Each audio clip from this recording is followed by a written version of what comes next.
Yesterday, Tuesday, December 3rd, our cybercrimes unit asked the community to assist us in identifying 15 men. We provided what obviously was cell phone selfies and asked if anybody had any information about these men to please call the sergeant that was in charge of the investigation. The response has been overwhelming, and for that I'm very thankful, so let me thank our citizens. We have identified 11 of the 15 with only 4 remaining. We still need assistance with number 7, number 16, number 19, and number 20. Now, why are we looking for them? Last month, in the month of November, cybercrimes was doing what they do best, and they were monitoring social media sites that are often associated with criminal behavior. They came upon a lot of traffic about Asian women being available in our city.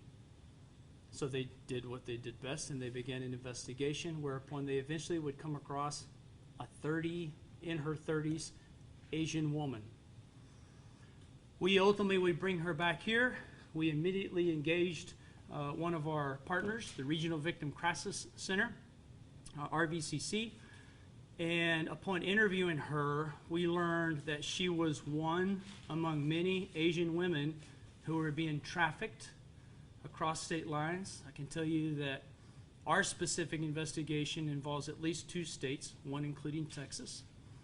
We have been working with the FBI in this. The human trafficking investigation has ultimately revealed that this woman was flown by her controllers to Abilene. She was here approximately 6 days, and she was trafficked, we believe, at least 20 times. So there's been some pushback on why we released these photos asking for the public's assistance. Well, I'm going to push back. Human trafficking is a very real offense, and we have got to recognize that. It's occurring in our city, it's occurring in almost every city, it's occurring across this nation. And so we took this information very serious. We had no idea who these men were. I can tell you the reason we have their actual selfies is because it was a requirement for them to secure the services of the woman being trafficked. I'm not going to get into the investigative details, but there's a reason why we have these pictures. So what are these men ultimately looking at? They are suspects in Class B prostitution. Class B has a confinement up to 180 days in a county jail and a $2,000 fine. The woman who was trafficked received services from our Regional Victim Crisis Center, and it's my understanding that she's no longer in the Abilene community. As you can imagine, we have a tremendous investigation ahead of us as we seek justice for that woman. So I'm going to answer any questions, and then I'm going to ask Bryn Stonehouse to come up, and she's going to speak on behalf of RVCC, and I'll introduce her in a minute. What questions do you have? Chief Stanwich, good morning, good afternoon, first of all. The Asian woman was in town, you say, for 6 days. Was she working at a massage parlor in town, or was this an ad placed on some kind of social media site? The question was asked, the Asian woman who was trafficked in our city, was she working at a salon or was she working out of a venue? The answer is she was placed at a hotel by her controllers, and that's where the illegal activities occurred. It was advertised via some dark sites on the internet where some of these offenders know and frequent, and obviously our cybercrimes pays attention to. Hopefully that's a very clear lesson in all of this for everybody watching this. So I guess a follow-up for you, Chief, was all of those suspects that you identified as person of interest yesterday, and the public obviously, outpouring of help for the police department, were all those suspects involved with this specific Asian woman? The question was, were the 15 men of which the selfies we released involved with this specific woman? The answer is yes. Having said that, they're still suspects. They have not been charged with the crime. They have not been convicted of a crime. But this is a very serious investigation, and we had no idea who these men were, hence the need for the community support. Can we assume that her controllers are in town, and are they continuing to do this, and have they done this in the past? Victor asked the question, are her controllers in town, and has this occurred in the past? I think. I mean, can we assume that this is ongoing here Okay. in Abilene? Can we assume this is ongoing? Is human trafficking present in Abilene, and is it ongoing? Absolutely, emphatically, yes. And all of us have a role in that. With that said, she was flown here by her controllers, and I'm not even sure if that's the correct verbiage to use. Let's call them what they are. They're people perpetrating crimes against women. The controllers are not from Abilene. They are from the other state, hence the nexus with the FBI assisting with this investigation. I can also tell you that she was one among many women. So because of our cyber crimes investigation and then the subsequent partnership with the FBI, we can probably ultimately save many women, which I think is a remarkable success. Our cyber crimes unit has been fantastic since their inception. All right, let me get to Joe first, and then Okay. I'll get to everybody else. You mentioned the controllers. The controllers are out of state. Were there controllers here facilitating the go between the suspects? Contact, yeah. I can tell you that the question was, how are they facilitating the control at a local level? I don't know all of that. I'm not part of that at the granular level. I can tell you that a lot of this was done electronically, but as it relates to, let's call them enforcers or something at a local level, Joe, it's a good question. I don't know at my level. Any idea why they chose Abilene? The question was, any idea why they chose Abilene? I would tell you that they're probably choosing every community across the United States. Nobody is immune from this. All right, Victor, going back to you. Joe asked that question. Okay. Who is facilitating it here? Okay, John. Yes, the question is obviously she was doing this against her will. Is that the She question? yeah, Was she doing being this against her will? She was being forced to do this, right? By So- her quote-unquote controllers. And I hope Bryn speaks to this in just a minute, but what ultimately happens is these women they come to the United States and they're in a very vulnerable, tenuous position, and then typically it's associated with remarkable financial hardships. And so I have no idea how the initial hook is placed, but once they've become part of that criminal enterprise, you obviously have to realize that their discretion, their choice is gone, and they are truly victimized in this process. But Bryn probably would be the best person to answer How that. old was she? Where was she from? Is that possible for you to answer? Yes, the question was, how old is she and where is she from? She is in her 30s, and I believe she is from China. Okay, And the other state that you believe the Hammers are in? I'm not going to identify that yet because I want the FBI to be able to complete their investigation on their end. Okay, are there more suspects than the 15 that you released Yes. pictures of? Are there more suspects than the 15 that we released pictures of? Yes, I told you that we believe she was victimized 20 times. The other 5 had an aspect of technology associated with the picture that's going to allow us to identify them without the public's support. So in that case, we'll have already worked toward identifying those 5. So And one more question, sorry, Chief. Why were the pictures put out there without a little bit more information like what you just gave now about the nature of the investigation? okay. The question was asked, why wasn't more information provided as to context and why we're looking for these men? Keep in mind they're only suspects. They're not charged with any crimes. They're not convicted of any crimes. But if we go out there and we put the tagline, media release, APD needs help seeking these people responsible for prostitution, we are labeling them. We're presuming that they're guilty. So instead what we do is we simply ask our citizens, we need help identifying these people of interest. And then ultimately the community came forward. Now, having said that, this morning, especially following the murder, it's been incredibly busy, incredibly hectic. I asked cybercrimes, hey, what's the nature of this investigation? How complex, how sensitive? And that's when I fully understood that this is on a national level. It's not just this single woman. Multiple women are involved. So I'm very comfortable with what your police department did to represent this victim. So legally moving forward, Chief, they're suspects right now. When or if will there be charges coming forth for those, well, 15? John's question was when and if charges will be brought forward on not just the 15, but on the 20. The answer is, obviously, we want to hear their side of the story. We always listen to the accused first. And then, based upon what we learn and discern and in speaking to the victim, we will ultimately present these cases to the district attorney's office for consideration of warrants. Chief, do you have any comment about the fact that one of those suspects was a school teacher? Question was, do I have a comment as it relates to one of the suspects is a school teacher? Keep in mind, he's just a suspect at this point. We will obviously be in contact with him to get his side of the story, to discern what truly happened. Having said that, I think everybody in this room is wise enough to know that this probably is pervasive throughout every socioeconomic class, probably within every work discipline. Let's acknowledge the truth, and let's stop hiding behind this concept that it's somebody else's fault. Let's own this. Let's represent these victims. Let's identify these men. Let's give them a righteous opportunity to explain their perspective. And then, if we believe criminal charges are warranted, let's seek warrants for their arrest. Okay. Bryn Stonehouse is the Big Country Human Trafficking Coalition Coordinator. I had to write that down because her title is far longer than mine. Bryn, would you please come up and speak about this?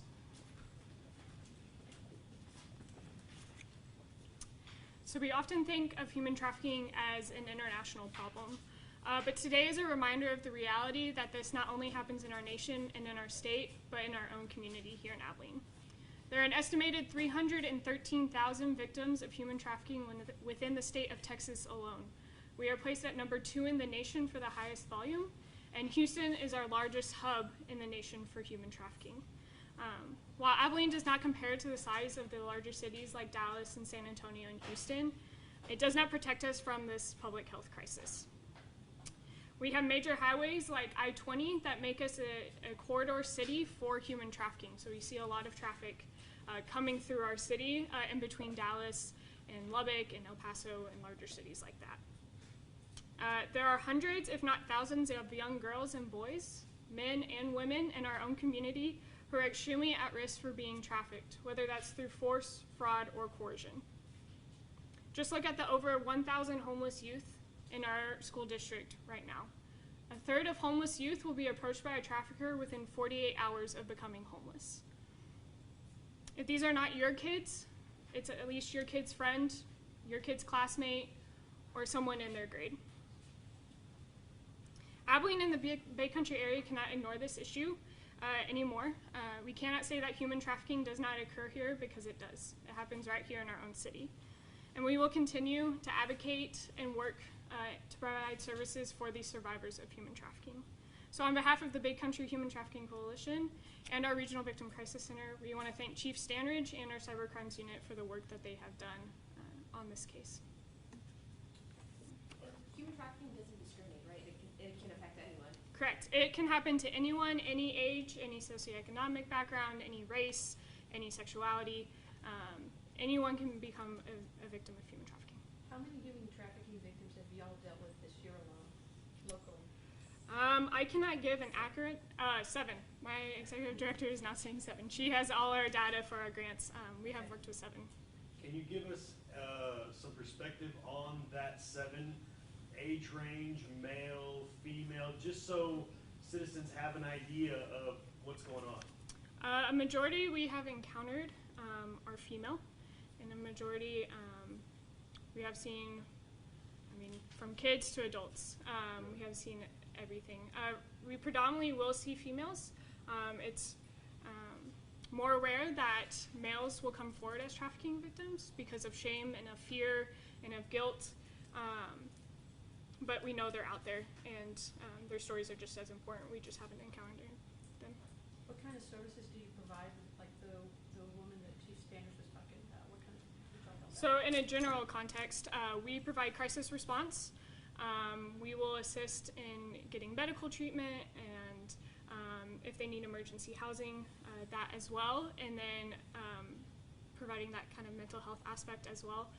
And then once we have those immediate needs taken care of, we will then provide further services to assist them in their healing and reintegrating in a healthy way back into society.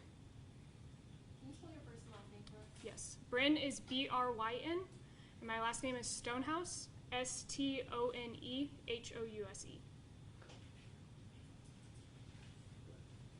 Thank you.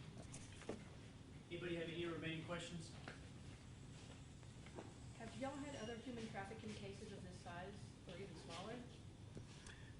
The question was asked, have we had any other cases of this size or even smaller? We've actually had several human trafficking investigations. Most of them have been associated with our local runaway children. They are either taken to Dallas-Fort Worth or San Antonio a couple of times. And I don't know if through the inducement of drugs or what, but I know over periods of days they will be raped repeatedly. We've had several of those. Can you, real quick, give some tips on citizens who may suspect that there's human trafficking going on? What can they look for, and where do they need to go to report it? If there is signs. Joe asked a $1 million question that he should have warned me ahead of time. What type of advice would I provide to our citizens as it relates to what to look for and to discern regarding human trafficking? To be honest, it's somewhat akin to drug trafficking, and people report a remarkable amount of traffic to a single residence or maybe even a single hotel room. In this case, I think if somebody had been watching and realizing that men were coming to and from, I think about 20 times in 6 days, somebody has got to have noticed that. And so if you see something, say something, the adage, and our governor has done a really good job of pushing that. And so I think, first of all, we just have to have an awareness, and that's why I really appreciate our media partners bringing about awareness on this issue. This isn't ultimately about 20 people. This is ultimately about the women that are being trafficked. And we need to raise the awareness in our city. We need to recognize that Abilene is not immune from these issues. And so I appreciate the question, Joe. Any update that you can give us on this weekend's officer involved shooting? Question was asked, is there any update I can provide reference the officer involved shooting? I can tell you that the person who was forced to take the shot has seen a mental health professional counselor. That counselor has released him to come back to work. He comes back to work, I think tomorrow is his first regular duty. Chief Wren is shaking his head yes. So he'll come back to work tomorrow. Having said that, the investigation is in its infancy. So the Criminal Investigations Division, along with the Texas Rangers and the Internal Affairs Division, will all be getting with all the officers involved. We'll be collecting everybody's narratives. And then eventually, weeks, if not months later, after all the lab results are back and such, we'll present the case. Actually, the Texas Rangers will present the case to the District Attorney's Office for consideration. Now, having said that, I think some of your viewers may infer from that somehow, from a police perspective, we think that our employee did something wrong. I want to say unequivocally that our preliminary review of this matter indicates that our sworn supervisor acted with appropriate force. It was necessary, it was reasonable force, and I hate that it happened. And so we've done a lot of talk in this community about mental health needs, and it's absolutely a front burner issue. And a follow-up to that, because we talked a couple weeks ago about the new mental health policy that you guys are implementing. Yes. What role did that play in this? The new mental health policy for the police department is an internal policy for both sworn and civilian employees and our families to make us ultimately more resilient.